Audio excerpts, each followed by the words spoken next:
Welcome back to the Age of Cathedrals.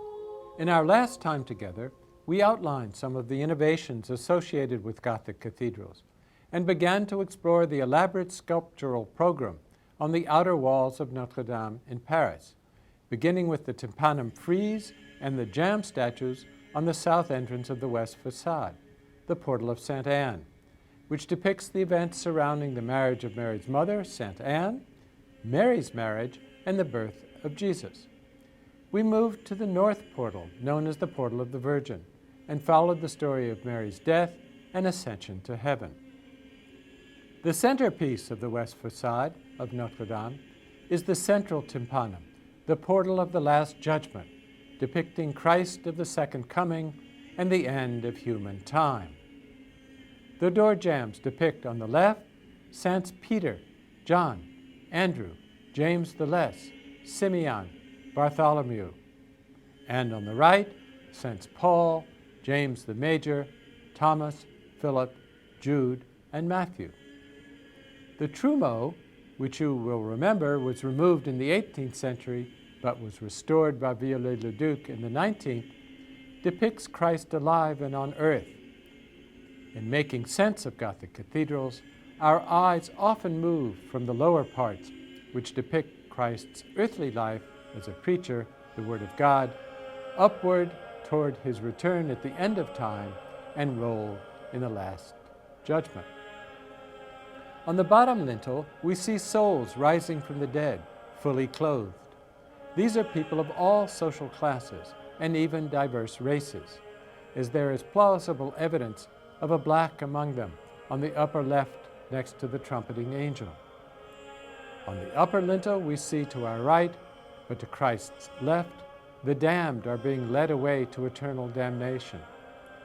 Note in the hell side of the voussoir the terrifying image of the souls in hell being stuffed into a boiling pot, while horned devils carry off a crowned king.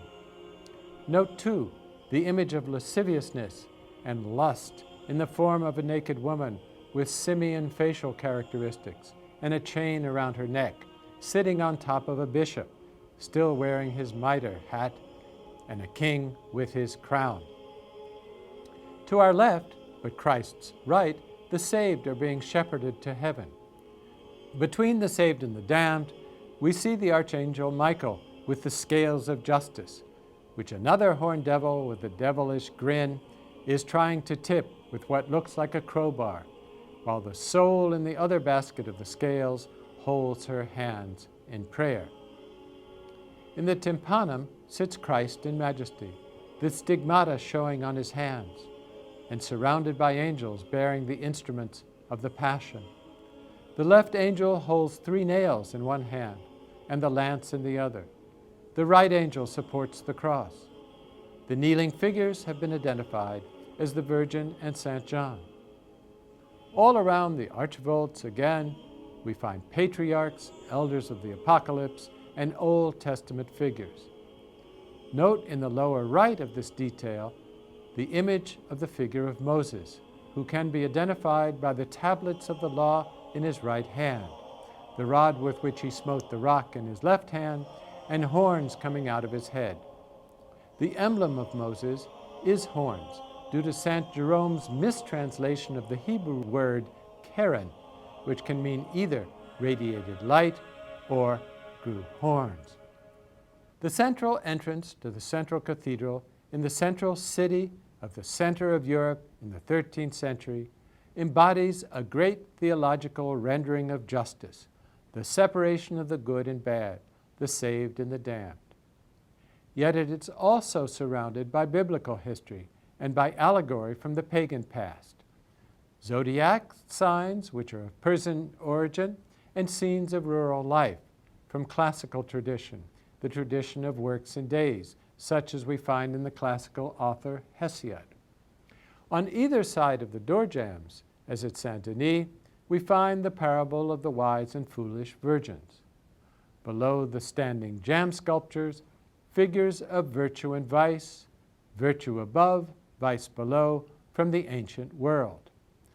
Below the left jamb, we see faith and infidelity, hope and despair.